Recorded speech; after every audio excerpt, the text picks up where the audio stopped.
जय हिंद बच्चों। दिस इज श्रीमती मनीषा श्रीवास्तव, उच्च माध्यमिक शिक्षक from government higher secondary school Guraiya, district Chhindwara, Madhya Pradesh. Today we are going to learn a very good and interesting poem. The name of the poem is How to Tell Wild Animals, and the poem is written by Caroline Wells.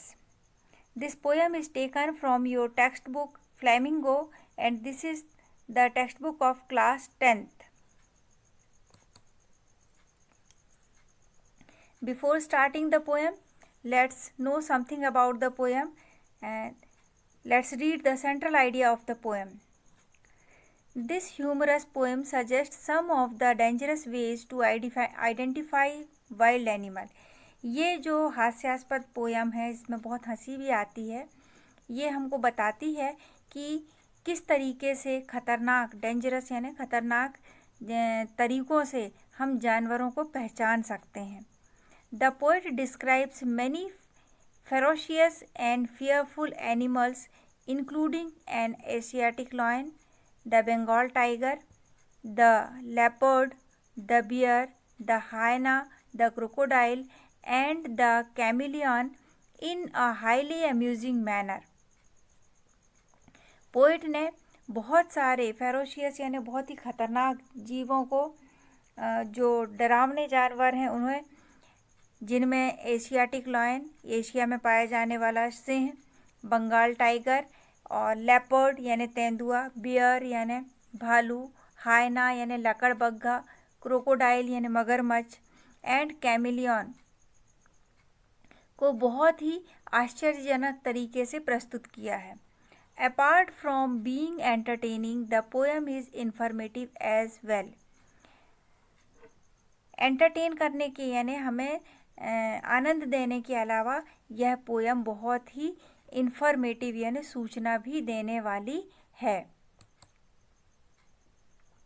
Now let's begin the poem how to tell animals, written by Caroline Wells, and the first stanza of the poem. If ever you should by chance to jungle in the east, if there should to you advance a large and tawny beast, if he roars at you as you are dying, you will know it is the Asian lion. If ever you should by chance यानी by chance, कभी धोखे से आप जंगल में east की तरफ यानी पूर्व की ओर जाते हैं, and if there should to you advance, और कभी वहाँ पर आपको आगे बढ़ना पड़ता है, a large and tawny beast, आगे की ओर जब बढ़ते हैं तो एक बड़ा और टाउनी यानी कि ब्राउनिश कलर का, पीले से रंग का बीस्ट यानी जंगली जानवर सामने आ जाता है। इफ़ ही रोर्स, यदि वह दहाड़ता है आपको, एट यू, आपको देखकर, एज यू आर डाइंग, बिल्कुल वैसे ही कि जैसे आप मर रहे हो। डाइन यहाँ पे डाइंग का शॉर्ट फॉर्म लिया है। You will know it is the Asian lion, और तब आप जान पाएंगे कि ये जो जानवर आपके सामने आया है ये एशियन लायन है। यहाँ पर पोइट जो है describes the quality of wild animal and tells how anyone can recognise them in forest. इस स्टैंजा में पोइट बता रहा है कि किस तरीके से, किस जानवर की क्या विशेषता है और आप कैसे उसे रिकॉग्नाइज कर पाते हैं यानी पहचान पाते हैं।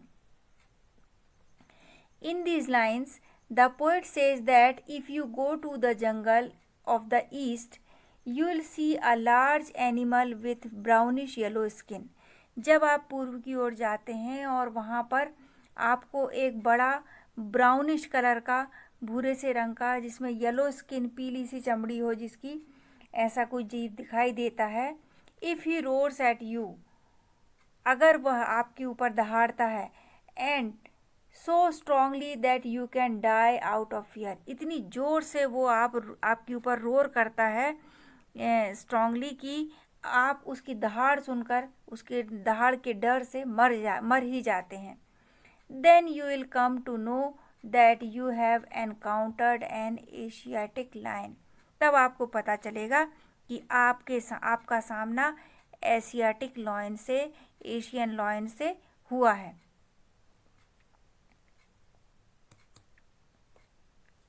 Next stanza, or if sometime when roaming round a noble wild beast greets you with black stripes on a yellow ground, just notice if he eats you. This simple rule may help you learn the Bengal tiger to discern. और यदि कभी when roaming round यानी वहाँ पे घूमते हो, roaming यानी निरुद्देश्य घूमना, राउंड यानी आसपास। यहाँ पर आप देख रहे हैं रोमिंग राउंड आर साउंड का रिपीटिशन हुआ है। जहाँ कहीं हमको साउंड का यानी कॉन्सोनेंट साउंड का रिपीटिशन देखने को मिलता है, वहाँ पर हमको एलिटरेशन फिगर ऑफ स्पीच मिलती है। तो यहाँ पे एलिटरेशन, जिसे हम हिंदी में अनुप्रास अलंकार भी कहते हैं, तो फिगर ऑफ स्पीच यानी अलंकार। तो रोमिंग अराउंड में यहाँ पर हमको र आर साउंड का रिपीटिशन मिल रहा है, तो यहाँ पे ये एलिटरेशन है। तो यदि कभी घूमते हुए आपको a noble wild beast, noble यानी बहुत पवित्र और वाइल्ड यानी जंगली, दो विपरीत चीज़ों को एक साथ बताया जा रहा है, तो यहाँ पर हमको पैराडॉक्स देखने को मिल रहा है। पैराडॉक्स एक ऐसी फिगर ऑफ स्पीच है जिसमें कोई स्टेटमेंट होता है और वो स्टेटमेंट अपने आप में कंट्राडिक्ट होता है, मतलब अपने आप में विरोध बताता है। तो पैराडॉक्स यानी विरोधाभास देखने को मिल रहा है यहाँ पे।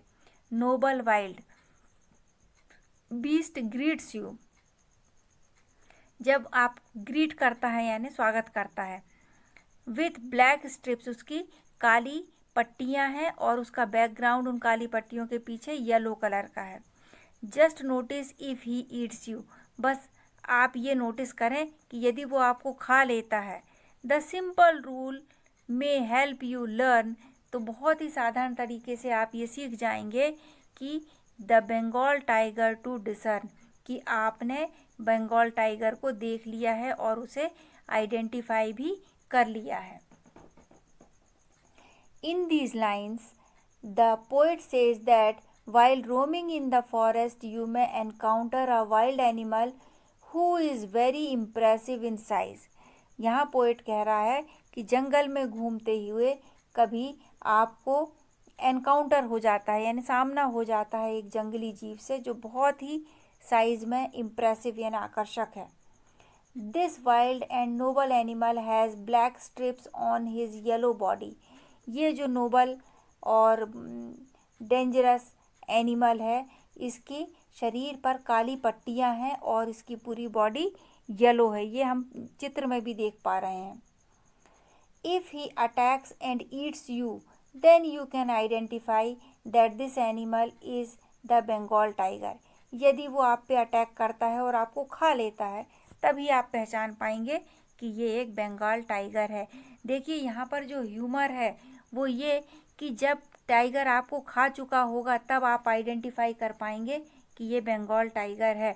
यही हास्य हमको यहाँ पे ह्यूमर देखने को मिल रहा है। Next stanza, if strolling fourth a beast you view whose hide with spots is peppered,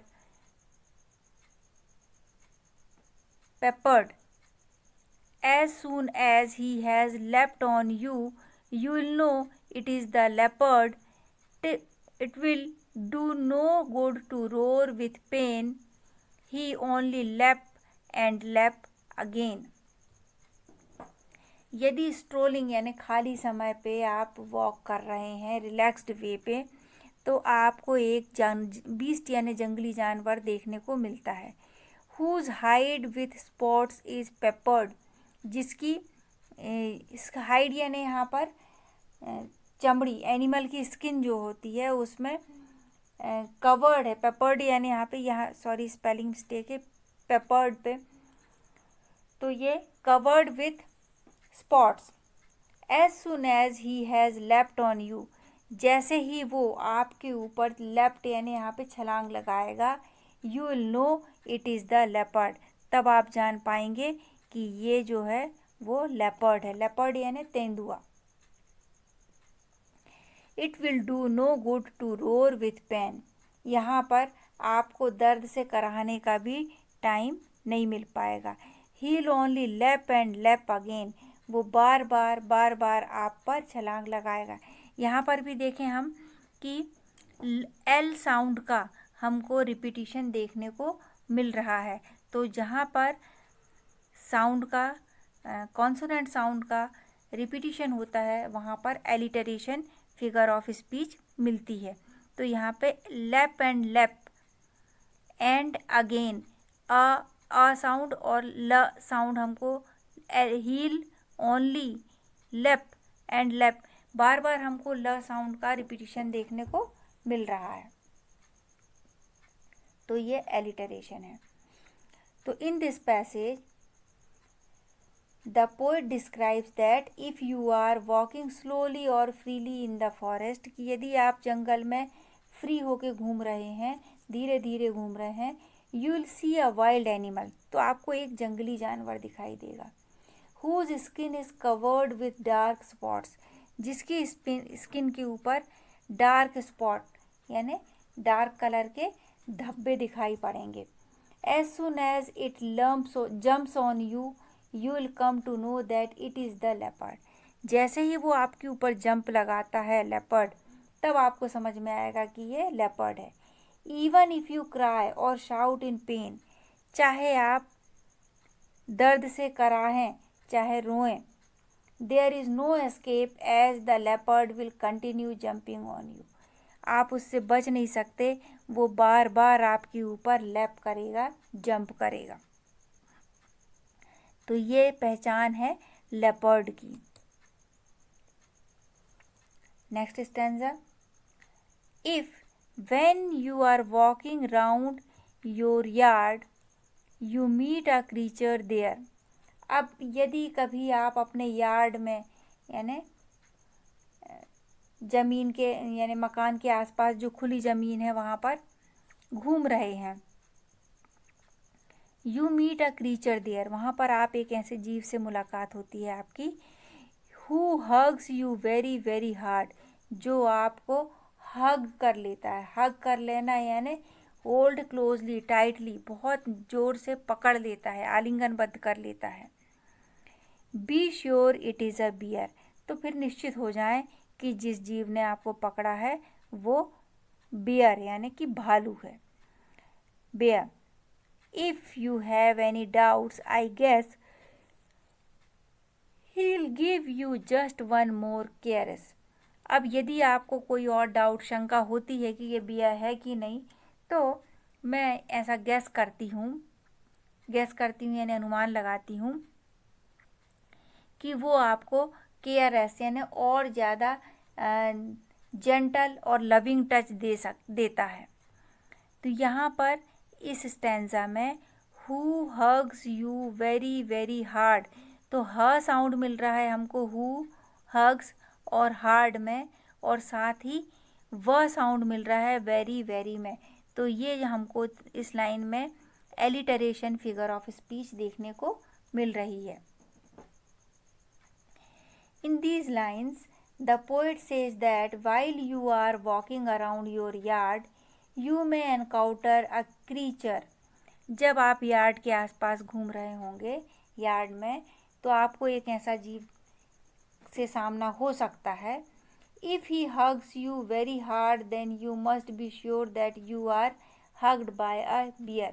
यदि वो आपको जोर से भींच लेता है, आलिंगनबद्ध कर लेता है, तो आप ये समझ जाएं कि वो एक बेयर है। If you have any doubt in your minds then the bear will give you another tight hug. यदि आपको कोई भी शंका है तो बेयर आपको अनदर टाइट हग और जोर से भींच लेगा और जोर से पकड़ लेगा। This hug may seem friendly but it can be fatal causing death. ये हो सकता है फ्रेंडली हग हो, मित्रवत तरीके से उसने गले लगाया हो, पर ये कई बार फैटल यानी कि कॉजिंग डेथ भी हो सकती है। The bear will hug you till you die, वो बियर इतनी जोर से आपको गले लगाएगा कि आपकी मृत्यु भी हो सकती है। तो ये जो तरीके पोएट हमको बता रहा है जानवरों को आइडेंटिफाई करने के, तो इन तरीक़ों से यदि कोई जानवरों को आइडेंटिफाई करता है तो आप समझ लें कि वो अपनी मृत्यु की ओर आगे बढ़ रहा है। Come to the next stanza. Though to distinguish beasts of prey a novice might nonplus, the crocodile you always may tell from the hyena thus. Hyenas come with merry smiles, but if they weep, they are crocodiles. Though to distinguish beasts of prey, यानी beasts of prey यानी जानवर जो शिकार करके खाते हैं उनको भी डिस्टिंग्विश करना है, उनको भी पहचानना है, जानना है। अ नोविस माइट नॉन प्लस, तो जो एक नौसिखिया होता है वो हमेशा पजल्ड रहता है, यानी उसको समझ नहीं आता कि कौन सा जीव क्या है। नोविस यानी कि नौसिखिया और नॉन प्लस यानी पजल्ड, आश्चर्य में पड़ जाना, जान नहीं पाना। The crocodile you always may tell from the hyena thus, यहाँ पे हमेशा आप क्रोकोडाइल से कहेंगे may tell from the hyena, hyena की ओर से। Thus hyena come with merry smiles, hyena जो है वो मुस्कुराते हुए आपके पास आता है। But if they weep they are crocodile, पर यदि वो रोने लगते हैं तो वो मगरमच्छ बन जाते हैं। यानी शाब्दिक अर्थ इसका यदि हम देखें तो यहाँ पोएट कहना चाह रहा है कि it is very difficult for an inexperienced person to distinguish wild animals. कोई नए व्यक्ति जो जंगल में जा रहा है, जिसने पहले देखा नहीं है जीव जंतुओं को, उसके लिए बहुत कठिन है जानवरों को पहचानना। He may not be able to distinguish between hyena and a crocodile, तो हो सकता है वो हाइना और क्रोकोडाइल को अलग अलग पहचान ना पाए। यहाँ देखें आप चित्र में ऊपर ये दो पिक्चर जो लिए हैं ये मैंने हाइना के लिए हैं और नीचे वाला जो पिक्चर है ये क्रोकोडाइल का है। A hyena behaves very weirdly, strangely, as it always laughs while attacking on its victim.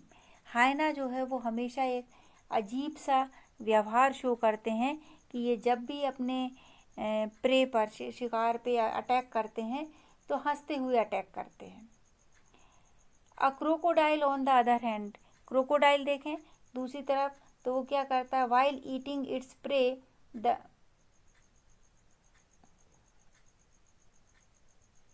जब वो अपने शिकार को खाता है तो वह वीप करता है, वीप से यानी रोता है। The poet here wants that people should not wait for a hyena to laugh and a crocodile to weep, तो यहाँ पर पोएट लोगों को सचेत करते हैं कि हमें हाइना के हंसने का और क्रोकोडाइल के रोने का इंतज़ार नहीं करना है, क्योंकि ये दोनों ही परिस्थितियों में ये ह्यूमन बीइंग पर अटैक कर देते हैं या अपने शिकार पे अटैक कर देते हैं। Both of these animals are dangerous, so people should keep themselves safe and secure. ये दोनों ही जानवर जो हैं हाइनाज और क्रोकोडाइल बहुत ही खतरनाक हैं, इससे लोग संभल कर रहें, एक डिस्टेंस मेंटेन करके रहें, यही लोगों के लिए अच्छा होगा, ऐसा पोएट का कहना है। Next stanza. The true chameleon is small a lizard sort of thing. Chameleon एक छोटा सा लिजार्ड का यानी छिपकली की तरह का जीव होता है। He hasn't any ears at all, chameleon के कोई कान नहीं होते हैं। And not a single wing, और ना ही इसकी पंख होते हैं। If there is nothing on the tree it's the chameleon you see, यदि पेड़ पे कुछ नहीं है तो आपको कैमिलियन गिरगिटान दिखाई पड़ सकता है। कैमिलियन की विशेषता है कि वह जैसा एनवायरनमेंट रहता है, जैसा वहाँ का कलर रहता है, उसके अनुसार अपना कलर बदल लेता है। इसको गिरगिट भी बोलते हैं हम लोग। ये देखें दो डिफरेंट कलर के कैमिलियन मैंने आपको दिखाए हैं। In these lines, the poet describes a chameleon he says that a chameleon resembles a small garden lizard. बताते हैं पोएट कि वो गार्डन लिजार्ड की तरह, बगीचे में घूमने वाली छिपकली की तरह नज़र आता है. It doesn't have years and wings. Chameleon के ना ही कान होते हैं और ना ही कोई पंख होते हैं. The poet further says that if you are unable to see a thing on the tree then you are seeing a chameleon as it changes its color according to its surroundings to escape from its enemy. जब पेड़ पे कुछ नज़र नहीं आता है तो पेड़ पे कैमिलियन नज़र आता है, और कैमिलियन की विशेषता है कि वो अपने आप को बचाने के लिए अपनी सराउंडिंग की का जैसा कलर है उस अनुसार अपने को कलर चेंज कर लेता है ताकि वह अपने शत्रुओं से भाग सके. बहुत ही इजी और इंटरेस्टिंग पोएम हमको यहाँ पर पोएट ने बताई है. तो इस पोएम में हमको फिगर ऑफ स्पीच दो देखने को मिले हैं. एक है एलिटरेशन और एक है पैराडॉक्स. एलिटरेशन जो फिगर ऑफ स्पीच हमको देखने को मिली उसमें मैंने आपको जहाँ जहाँ एलिटरेशन था अंडरलाइन किया या फिर डिफरेंट कलर से लिखा है. और पैराडॉक्स के बारे में भी मैंने बताया कि पैराडॉक्स ऐसा फिगर ऑफ स्पीच है जो एक ही सेंटेंस में दो अपोजिट चीज़ें देखने को मिलती हैं और वो दोनों ही अपोजिट चीज़ें स्पष्ट रूप से एक दूसरे का विरोधाभास दिखाती हैं. तो ये दोनों ही चीज़ें हमको देखने को मिली. अब मैं आपको दिखाना चाहती. देखें, हमको स्टैंजा 2 में रोमिंग राउंड वर्ड आया है. रोमिंग राउंड यानी घूमना, राउंड यानी आसपास. तो रोमिंग राउंड में हमको एलिटरेशन फिगर ऑफ स्पीच देखने को मिलती है. ये मैंने अंडरलाइन कर दी है. आपको यदि क्वेश्चन आता है कि कौन सी फिगर ऑफ स्पीच है जहाँ पर आपको साउंड का रिपीटिशन मिलता है, तो आपके पास आंसर होगा एलिटरेशन. यहाँ रोमिंग राउंड में कौन सी फिगर ऑफ स्पीच है? एलिटरेशन. एक और फिगर ऑफ स्पीच इस पोएम में मैंने आपको बताई और वो बताई पैराडॉक्स. पैराडॉक्स जो फिगर ऑफ स्पीच है उसमें किसी एक ही सेंटेंस में दो अपोजिट चीज़ों को व्यक्त किया जाता है. दोनों एक दूसरे के जस्ट अपोजिट होते हैं. जैसे नोबल यानी बहुत पवित्र और अच्छा, वाइल्ड यानी जंगली. तो दो विभिन्न थॉट को दर्शाने वाले शब्द एक साथ लिए गए हैं. तो यहाँ पर पैराडॉक्स है. पैराडॉक्स को हिंदी में बोलते हैं विरोधाभास. और आगे बढ़ते हैं. हमको और भी एलिटरेशन के एग्जाम्पल्स हमारे इस पोएम में देखने को मिले हैं. स्टैंजा 3 की जो लास्ट लाइन है इसमें भी हमको एलिटरेशन देखने को मिल रहा है. Heel only lap and lap again, ये लास्ट लाइन में है. मैंने लाइन को अंडरलाइन कर दिया है. तो यहाँ पे देखें कि एल साउंड जो है हमको देखने को बार बार मिल रहा है. हील ओनली का एल, लैप एंड लैप, बार बार हमको एल साउंड मिल रहा है और इससे पता चलता है कि यहाँ पर एलिटरेशन है. स्टैंजा 4 में भी हमें थर्ड लाइन में देखने को मिल रहा है who hugs you very very hard. यहाँ पे ह साउंड देखने को मिल रहा है. Who hugs hard. और व साउंड भी देखने को मिल रहा है वेरी वेरी. इनमें alliteration figure of speech Hindi में बोलें तो अनुप्रास अलंकार हमें नज़र आ रहा है. स्टैंजा 5 में भी हमें देखें सेकंड लाइन में नोविस माइट नॉन प्लस. तो न साउंड, एन साउंड है ना, नोविस एन, नॉन, दो बार ना साउंड मिल रहा है. तो यहाँ पर भी एलिटरेशन है. नोविस यानी नया व्यक्ति, नौसिखिया, और नॉन प्लस यानी पजल्ड. तो इस तरीके से हम देखते हैं कि जब भी हम कोई पोएम पढ़ते हैं तो हमको फिगर ऑफ स्पीच यानी भाषा के सौंदर्य को बढ़ाने वाली कुछ पोएटिक डिवाइसेस मिलते हैं इन फिगर ऑफ स्पीच जो है वो पोइटिक डिवाइस है, यानी पोएम के सौंदर्य को और बढ़ा देती है। तो इनका भी हमें पोएम पढ़ते समय विशेष ध्यान रखना है, अंडरलाइन कर लेना है और उस फिगर ऑफ स्पीच का नाम भी ध्यान रखना है, उसकी विशेषता भी ध्यान रखनी है।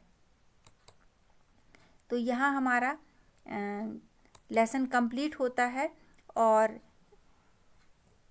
लेसन को आप लोग ध्यान से एक बार 2 बार सुन लें, पढ़ लें, ताकि आपको पोएम बहुत अच्छे से समझ में आ जाएगी और आप ध्यान रखें, इसके मीनिंग्स को भी ध्यान रखें और साथ ही फिगर ऑफ स्पीच को।